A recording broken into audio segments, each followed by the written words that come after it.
Welcome to Act React, a podcast where we explore improvisation through conversations with remarkable artists. I'm the host, Daniel Burkholder, a dance artist based in Milwaukee, Wisconsin, on the unceded and ancestral lands of the Ho-Chunk, Menominee, and Potawatomi peoples. In this episode, I have the pleasure of sharing my conversation with Andrew Suseno. I have known Andrew for many years, but this is the first time we've really dug into talking about our improvisational practices. We have some similar roots in contact improvisation and the Feldenkrais method, but with quite different outcomes. I'm excited to share this conversation with you. But before that, here's a little bit more about Andrew. Andrew Suseno is a queer Indonesian-Chinese American residing on the unceded land of Lenaphoking. He has a physical therapy doctorate, a Laban Movement Analyst Certification, and is a Feldenkrais Practitioner, along with significant dance and contact improvisation experience. Andrew created Moving Rasa, aka Parcon Resilience, as a form of site-specific movement improvisation and inquiry that centers his hybrid experiences as a diaspora person of the global majority. Rasa is the Indonesian word for taste or discerning feeling through the heart. For Andrew, Moving Rasa is a dynamic connection to his Javanese Indonesian roots, leaning into the full extent of his somatic and improvisational background to dismantle internalized oppression and lift up hybrid practices that invite all people across ability, age, gender, and sexuality connect to their rasa and roots. Let's go ahead and jump into this conversation. Enjoy. Well, good day, Andrew, and thank you so much for joining me. Nice to see you, Daniel. Yeah, it's been a while. it has been a while. Yeah, I'm excited to kind of catch up, and I've been kind of following you from afar, social media and all that kind of stuff, and seeing kind of things that have developed and evolved for you, and just really curious to kind of hear more about it. Um, to start, I just kind of offer this broad question is, so thinking about like your life currently right now, how does improvisation influence you, show up, kind of how does it manifest itself in your life these days? Hmm. Um, I do a few um kind of affinity space circle groups virtually Mm-hmm. online, and they are BIPOC affinity space, BIPOC men, Asian American men, and they're spaces where we can connect with one another, and we're doing so in a way that's connecting with our felt sense, or what I'm calling rasa. And so that's like an internal movement, internal sensation that can also be outwardly expressed in movement. And Mm-hmm. so I play with improvisation there in the way that we connect with one another and we feel into where each other is kind of moving, so that we can um, best support how we're connecting to ourselves and connecting to the topics in a way that our nervous systems aren't being activated too much, but that we can be on our learning edge as we explore the topics in our consciousness. Yeah. And so improvisation shows up, movement improvisation shows up there in the way that we are responsive with one another and we're creating with one another. Um, it's been showing up in my writing. I've been working on a book for the past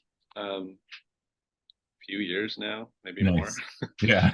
um, on the work that I do. And um, yeah, I kind of look at the writing process as an improvisation to Mhm. to kind of spiral into over and over again as you're going through concepts and ideas and chapters and things. And it's a nice process to see what emerges, to be surprised by it, to start to run with it, and Yeah. uh, to have somebody else read it, give some feedback, and then and it's almost like they're the witness, and then I improv it differently, like the writing. Um, so I take my practices into that as well, just as a Yeah. couple of examples of improv in my life. Yeah, that's great. I kind of want to definitely talk about both of those. Maybe starting with with the affinity groups. I would love to hear a little bit more, whatever it's comfortable sharing, of course, like what's the structure of those groups? How do those groups run? What when you're talking about improvisation, kind of how is that framed or offered?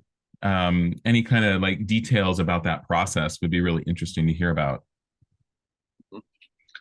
Um, each group has its own kind of personality characteristics, and we come up with shared community agreements Mhm. that kind of create the container of how we're interacting and listening to one another.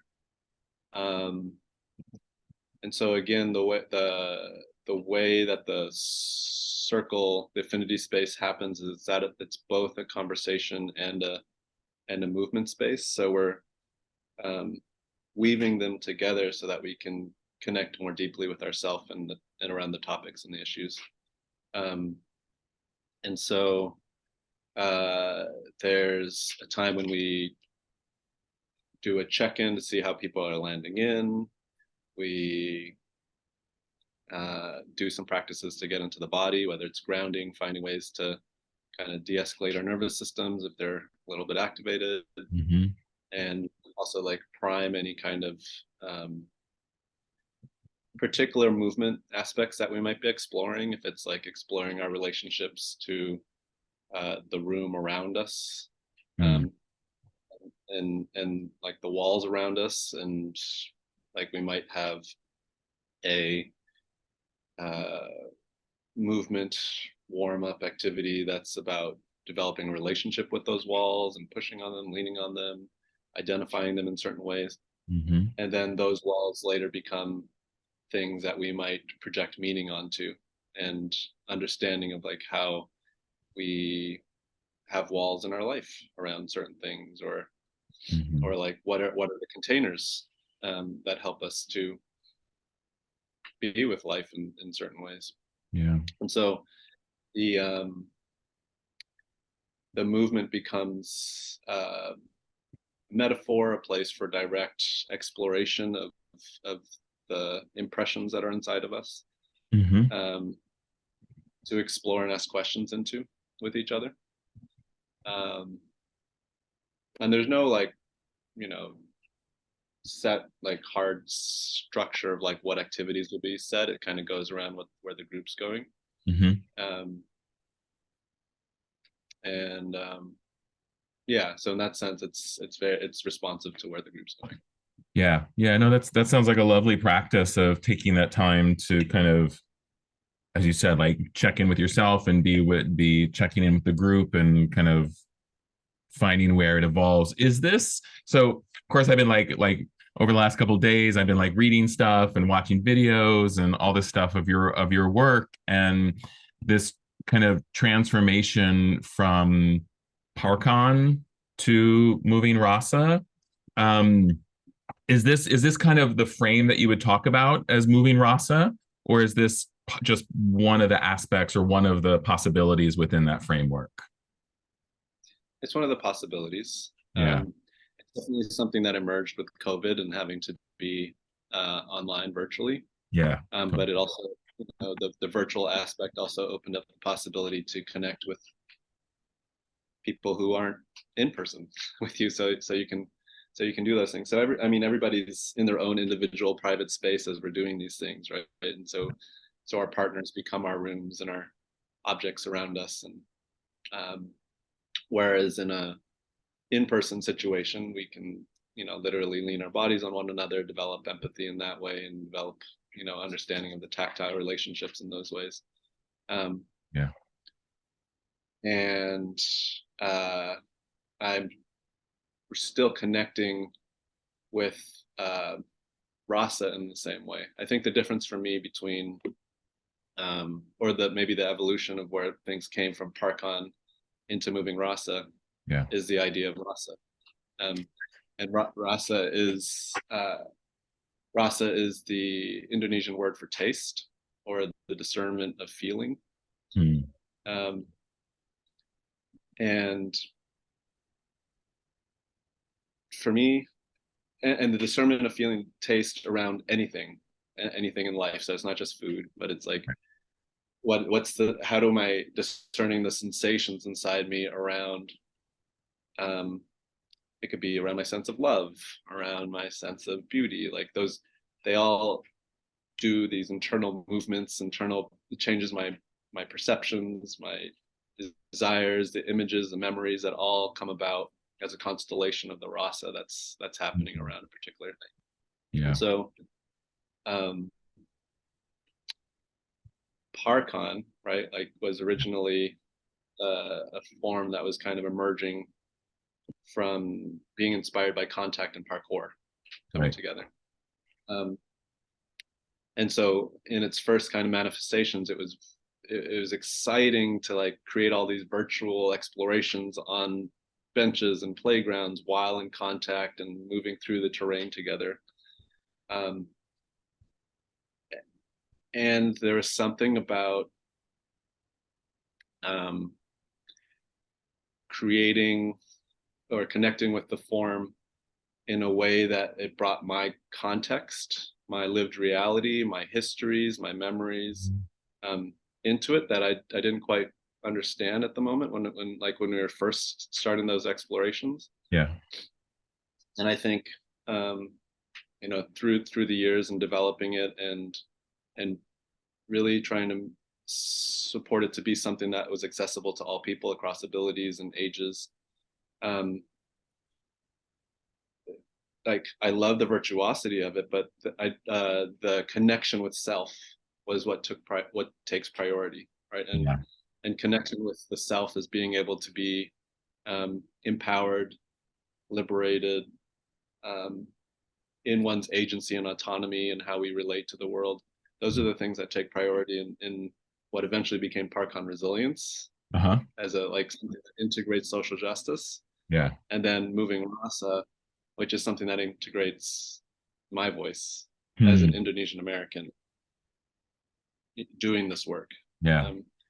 And that's why it was an important shift for me to be able to insert myself as a Southeast Asian American man that has something of value to contribute to somatics and anti-racism and anti-oppressive work, because I don't see very many.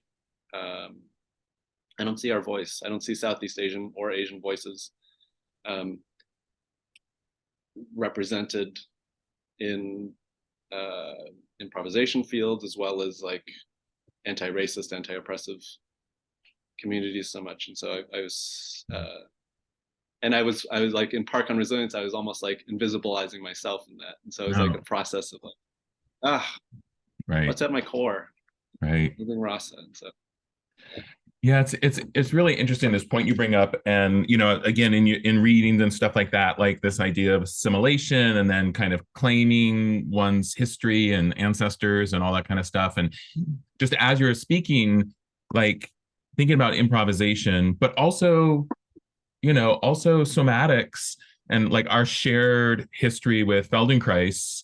And I didn't realize until just I was reading your stuff that you also, David Zemek Burson was also he was my teacher as well. And so like, I think especially like you think about like the people who started doing contemporary improv out of like Judson and the 60s and all that kind of stuff, they did reference a lot, like especially like Zen and Buddhism and this idea of like this development of mindfulness, but it was always an extraction. It was always, or an extraction and an abstraction of kind of those source materials, which I don't even know how accurately they were source materials, or if they were just like this vague idea that they were pulling from. And I also remember in somatics, I remember Feldenkrais saying something like talking about the Eastern influences from Japan, also, I think mostly. But yet they're kind of held up and then set aside, or they're not really delved into, like, what does it mean to even make these references and hold them. And yeah, it seems very kind of extraction oriented. And so curious about, like, you because you have such an extensive experience with somatics and this kind of wanting to find your own voice and your own history within a somatic practice. I don't know if you've already kind of started to talk about it, but could you, I don't know, maybe talk a little bit more about that evolution for you, that how that has come into Moving Rasa? I mean, again, you've already kind of touched on it, but I'm sure there's a lot more to say. Mm-hmm. Yeah. So I'm certified in Laban Movement Analysis, and I've done some studying with Martha Eddy and kind of body mind centering work, and her integration of that with Laban through her program Dynamic Embodiment, and then the Feldenkrais work in terms of like somatic work. Yeah. And I think when I was first learning, I mean, I spent years learning all of those things. And it was very connected with my relationship to trying to find the American dream, to assimilate. And I wanted to, you know, have the correct and ideal alignments, and wanted to be the universal man that I felt like the ideal kind of human that was being lifted up by Laban, and that could, like, you know, reach all the different points of the icosahedron and different tracings and whatnot. And whenever I asked about, you know, where does my context come in here, or like, oh, what is it called? Or what is what, like, I'm forgetting what the name was, but in Bartinieff was involved in some kind of, I'm forgetting the name, but some kind of essentializing of movement that kind of like categorized cultures in certain ways, and then kind of put Europeans at the top, kind of thing. Yeah. I'm forgetting the name. There's some name for it. But basically, the there wasn't accountability for that kind of thing, right? It was more like, oh no, this form is just about realizing the ideal potential of human beings, the universal ideal human potential of human beings. And then I would ask him, like, how come I don't see other people of color in the teachers, like the people who are teaching it? And yeah. Where are they? How does the trauma in my body relate to trying to like engage with some of these ideas? And that was all, like, when I was going, like, coming of age in those systems, that was always something that I had to leave at the door, you know. And culture wasn't really something that was inspiring and feeding those things, but it was rather I had to learn the concepts and try to conform my body to try to really understand those things. And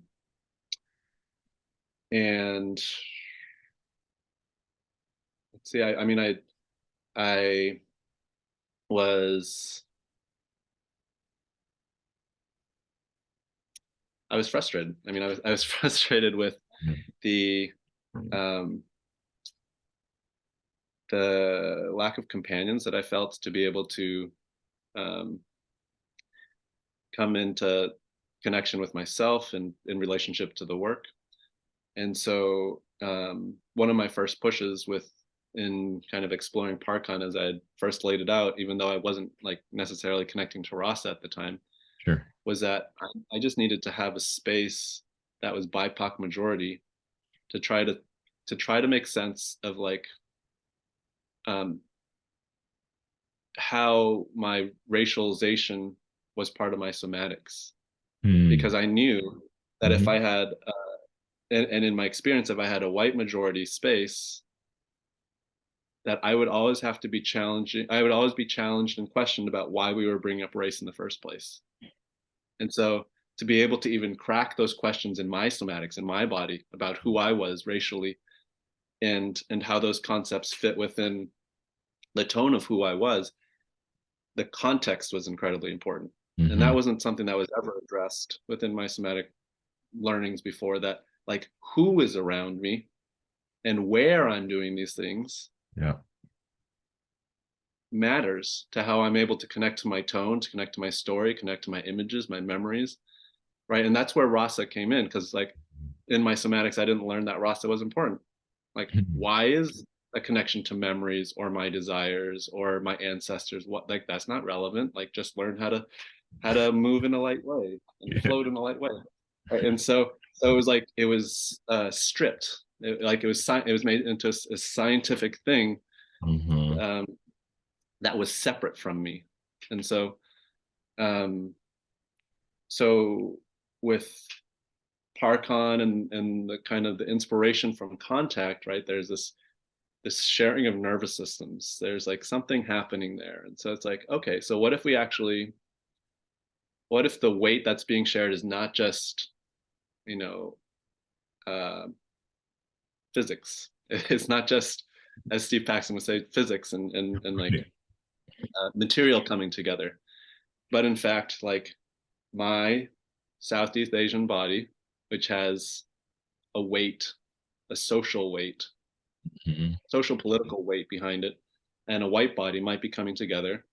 And if that white body that I'm dancing with, white male body, for example, that I'm dancing with, starts to dance with me and starts to push in aggressive ways, and or maybe starts to go into like kung fu moves or whatever like that, that is the weight of society coming into our dance and our improv, right? It's not like to say that that's not influencing the weight exchange and weight play is like what?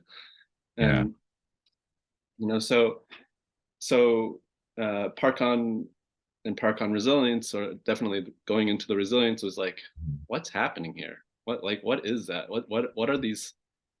What else is coming with my weight besides this tissue and the weight of the tissue? Yeah. And so for me, one thing that I talk about, that I've been talking about, I've been doing some consulting with the Brooklyn Contact Jam folks to move towards a more equitable and inclusive space. And one of the things that I've been talking about is like, well, what's the difference between integration, an integrated space that's assimilatory versus an integrated space that's pluralistic, right? So like how do we create a pluralistic integrated space, right? So like the assimilated integrated space is where we don't talk about difference, we don't bring up anything, we just have the universal body and the universal technique, and it's like not connected to our histories, our emotions, like those things aren't shared. And it gets to be white-centered and as the universal, whereas a pluralistic space is like acknowledging the context that we're coming in, the current events, the state of the world, and how it affects our bodies, and how we all are bringing in the weight of a social political world into a shared experience that is affecting the decisions that we're making and the ways that we're playing and improvising and sharing weight.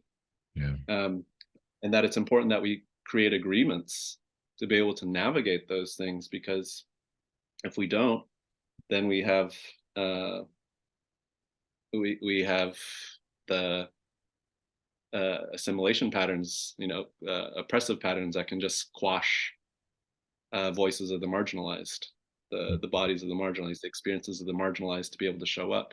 And so it's important to create these community agreements to respect the collective body that happens, and to create to respect the context for other bodies to show up.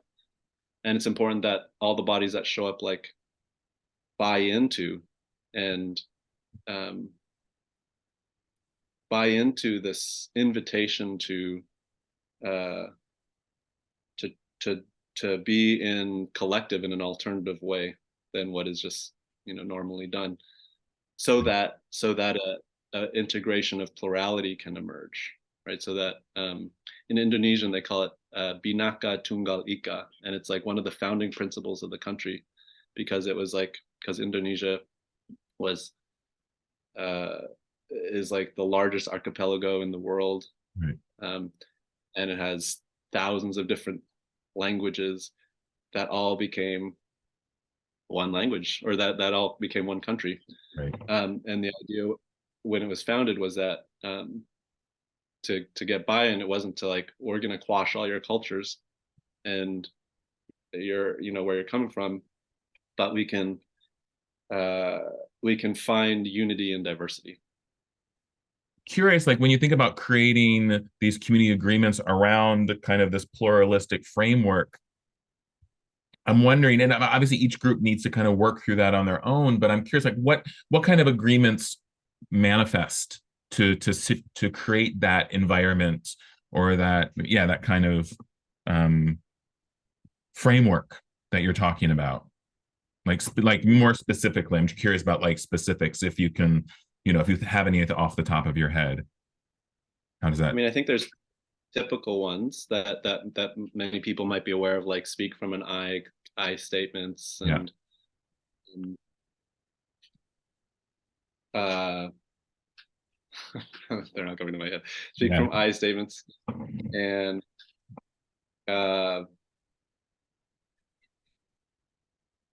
sorry, That's okay. I'm having my I'm putting you on the spot a little bit. podcast nervousness on the spot, can't think brain.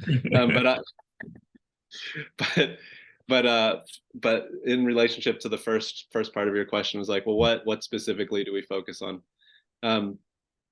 I really think finding ways to incorporate a connection from one's internal experience and how it's connected to desires, memory, the social political body, and having that outwardly expressed, and the collective to be able to embrace that and see it, is critical.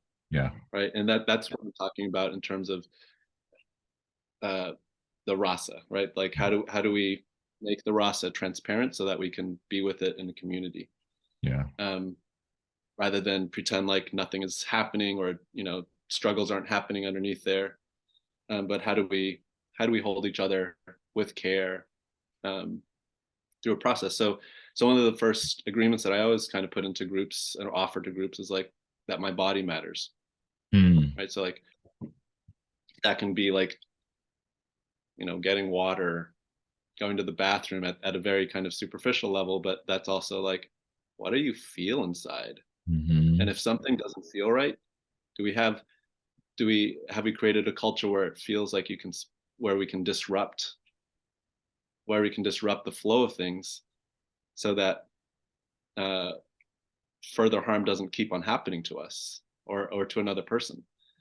Can we create a culture where our our felt sense, our somatics, or our rasa like matters, and that we can share it, and that we can work together, so that we can show up in our fullness and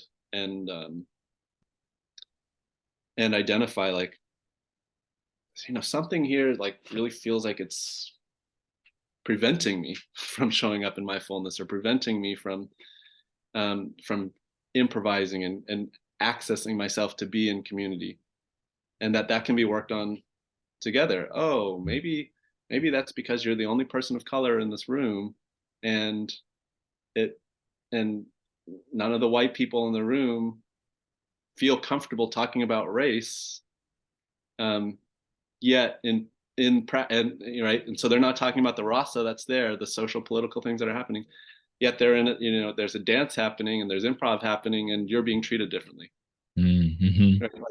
Yeah. So there has to be some conversation, that like some way within the agreements that support that conversation to happen. And maybe that's like also the permissions to be messy, to not be perfect. It's like, and that's addressing kind of behavior of that shows up in white office spaces, right? Like there's a article by Tema Okun, kind of well known, that's out there, that's about different behaviors of whiteness. Oh, yeah. Like urgency and those types of things. Yeah, those types of things, perfection, you know, like perfectionism. so agreements that kind of dismantle those kind of unspoken behaviors that people might not even be aware that they're doing. Create a space of that's more that can allow for plurality, because it's those behaviors that recreate the oppression, even if, you know, especially because people aren't intending to do them, right? There's no intention behind them, right? So they just see it as like, I'm not doing anything, no. Right. But it's because whiteness is this universal thing that it's like they get unaccounted for, so it has to be called out. It has to be called out, and worked through in the community, so that whiteness can be decentered. Because without calling them out, whiteness will continue to be centered, and the behaviors that support it to be on top will continue to be there, and marginalized people will, you know, not be, and then they don't want to come back to the jams, right. which is what I've experienced. Right. Yeah. No. Yeah. Definitely. It's interesting. I two thoughts for me come up. One is not about contact exactly. It's more about Feldenkrais. I remember when I first moved to Milwaukee and started teaching at the university here, my first semester, so this was 9.5, 10 years ago, I was teaching like the freshman, like modern class.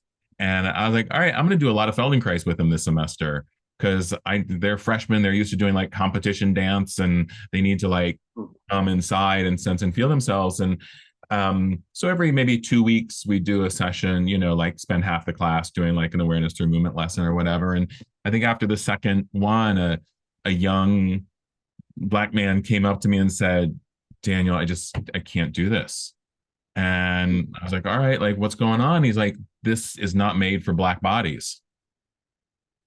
And it was a moment, it was, you know, he was being my teacher in that moment. And you know, we talked about it. I reached out to a lot of my Feldenkrais people, and, you know, we kind of like tried to like figure out like what, like, I was trying to like figure out what he meant. I think now I have a lot better idea of what he meant. At the time it was, I think I definitely still was in like this, oh, Feldenkrais, you're just moving your arm and feeling your shoulder blade. Like it's just anatomy and awareness and stuff like that. And I think through that experience, like understanding that there just needs to be a lot more conversation about the practice and permission to do the practice people's own way, or even step out of the practice, or talk about why they're comfortable or uncomfortable doing it, right? Like just a lot more context. And I actually do it less in technique classes now than I first did it, just because it feels like the frame of the class isn't supportive.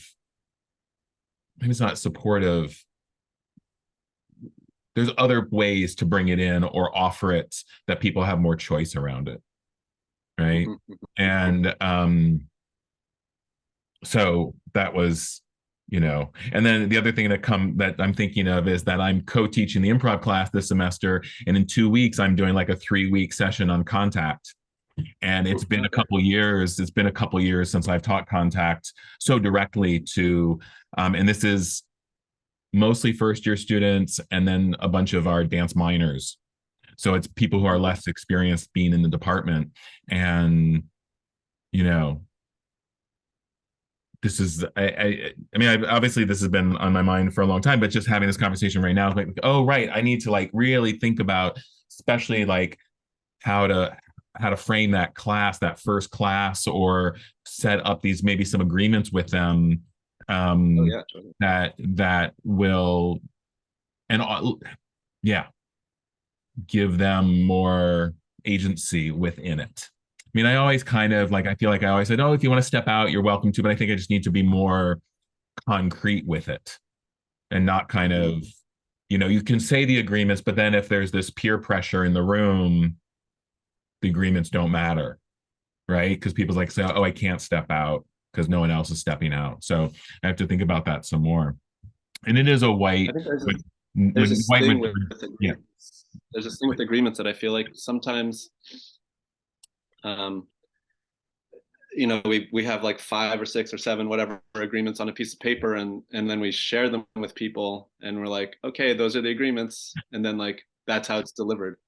But yeah, an agreement is like something that somebody invests their consciousness in, to ask how it sits with them, to mm-hmm. then consider to modify it in a new way so that they can live into it, right? Do they have any what, and to ask themselves like that, and that's where I feel like, again, bringing like one's internal experience to even the question of agreement, Mm-hmm. like, does it sit well with you, like Mm-hmm. this agreement? Yeah, How could it sit better with you? Like what else can be shifted, or what else yeah, can be put in so that it sits even better yeah, with you? Even like things like consent, right? Like yeah, when we do yes and no in the classrooms, it's like, well, how can we approach uh, yes and no in a way that really feels empowering to you? That really like how would you want the no to feel like in a way that that feels empowering? yeah, And then being able to practice that in different ways yeah, as towards the agreements, like it's right. that embodied sense of the agreements. Yeah, that's a really, Because yeah, just yeah, leave it as the words, then yeah, people are gonna kind of forget about them. right. Yeah, that's a really good point of actually to practice the agreements. Ask for consent. Everyone, we're going to practice saying no to being touched right now, and like those types of things, right? Um, And what's the experience in saying the no? Like yeah, sometimes I might have an experience like I can't really say, and I feel like this, like yeah. but the exercise is to say no, so I'm gonna say no. Right, But right. like, but it's concerning to me. Like, can you get to a no that feels like no, that Yeah, feels that like feels in you? Like, how do we get you there? Like, yeah, because we yeah, could have the agreement, but if you can't connect it in your body and your ways, then like, can we yeah, really trust that they're going to have, the autonomy, or like maybe they don't, feel like they have the agency to connect with their no. So yeah, like that's important to like be feeling into. I don't know, as a like I feel as a facilitator to like to support people to really feel like they can lean on the agreements, yeah, right? yeah, yeah. And it's good practice for this broader life of being able to say no to things as well, right? We know so many of us in our broader contexts have trouble saying no to things. Can you teach this class? Can you volunteer here? Can you do that? Can you do this? University is just like a torrent of questions to do things, and it's sometimes hard to say no for both, I think, faculty and students, just in that broader sense. Kind of pulling back out to your, you know, practice moving rasa and how you're bringing it out into the world in different ways. You're doing these affinity gatherings, affinity groups. Is there other ways that moving rasa is manifesting itself in the world these days? Yeah. Yeah. Um, I'm currently working with the New Jersey Education Association, so I'm working with the teachers union, and Nice. uh, connecting with a facilitator who teaches restorative justice, and so we're weaving the practices together. So using moving rasa as a way to make visible the stories and the rasa that's happening behind topics, so that a circle conversation can be movements as well as words. And Mm-hmm. um, what's investigated and thought about is like maybe configurations that happen or things that arise within an improvisation. Um, and so I'm working with them. I'm training a cadre of like 6 or 7 teachers right now for this spring semester. Nice. Um, I've I'm hoping to continue doing more work with survivors of sexual assault. And so last, I guess starting in the summer of 2021, I had made connection with a group called NAPISEF, which is the National Organization of Asian Americans and Pacific Islanders Ending Sexual Violence, NAPISEF. Yeah. And I was invited to be part of a small group of 6 folks, 6 to 8 folks who were healers, cultural bearers, artists of the Asian diaspora, to create a handbook basically for survivors that they could go to. And so it included, like recipes and rituals and moving rasa activities to support the nervous systems, to support people to connect to their worlds, to be a companion for the survivors. And so and then in February of last year, I went to Guam and worked with service providers, so police, interpreters, teachers, counselors. Again, like how bringing the inside out can be a way of being seen, seeing others, witnessing, to build trust and empathy so that survivors can be supported more. Yeah. And that service providers could connect, that their own connection to themselves is critical in that relationship building process. There was a police officer that was part of that Guam experience who was really choked up because they were realizing how they had kind of lost themselves in their duties. They felt like they were always having to be a police officer even when off duty, that they couldn't they couldn't find themselves anymore. And that this was like this, creative movement, site specific approach was like a way that they were having fun, and that they were like, this is my experience, like just feeling one's presence in your own experience and agency, and being like, why have I let this go in my life? Right. And so like being able to connect that and that presence of self and in through the experiences of like improvisation and somatics into how they're working with survivors and working with other police had kind of like transformed their relationship to how they're doing their work and what they prioritize. And so I have some things on the burner, hopefully, to continue working with different aspects, either survivors or the service providers. Wow, that sounds really beautiful. That sounds like really powerful work. And the story, about the police officer and, these roles that we find ourselves in, and how kind of tight or how open we allow them to be, right? Like just that I'm a police officer, I'm always a police officer, that create whatever those boundaries are for him or were for him, feeling the need to hold on to them. And just through this, you're leading this practice of allowing him to kind of remember those other places outside the boundaries that he's created, or have been created, or however they get established. That's really, really wonderful. I don't want to take up too much more of your time. But I guess I do want to circle back, because you did mention writing as improvisation. I don't want to leave that off. Just, I mean, maybe it seems a little like light or something after everything else we've talked about, but I love process, and like would love to hear, like when you talk about writing as an improvisational practice, like what does that look like for you? How does that, like, what's the process?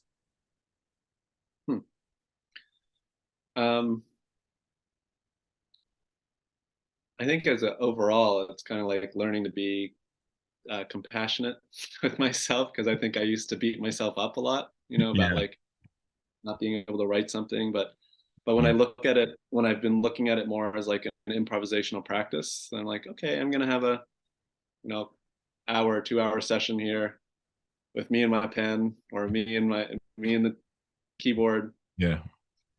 and just gonna invite my attention and the things to flow out of me however they're gonna flow. Um, it's a lot less pressure and kind of Mhm. more exciting to see what movements emerge. Yeah. And um, so I don't hold fast to like needing to necessarily be linear Yeah. in how I'm writing. Sometimes I'll, you know, write a little bit here, skip down to another place, and then I'll come back, you know. So there's this kind of jumping around. Um, I've played with kind of the structure of how I write, you know, like so initially I would write just like kind of linearly, but now I like might write different topic headings, or and then skip from one to the other, or I'll like know that I want to work on one section, but I know that before that I want to dabble a little bit in the energy of a different chapter. Um, and so I'll kind of reread it, refine that, and then I'll come back to this first chapter. So it's like it's almost like the writing piece itself becomes this uh, companion that I can kind of like Hmm. uh, touch into and dabble in, and then come back into other parts of. And Yeah. yeah, Yeah. That's great. That's wonderful. Well, Andrew, thank you so much for taking time today to talk with me and talk about your work. It's really inspiring to hear kind of what you're doing out in the world, both kind of developing your own personal practice and then how you're sharing it. I think that's just really you know, it's I said inspiring, but it is inspiring to hear that this work is getting out in the world the way it is. So I really appreciate you sharing it. And like, you know, this Act React podcast is a conversation around lots of different improv practices. And I think of it as like a little archive and also like a tapestry of the way that all these different practices might weave together. So I'm really happy to have you as part of that. I appreciate you reaching out to me, Daniel. Yeah, of course. All right. Thank you. Thank you. Okay.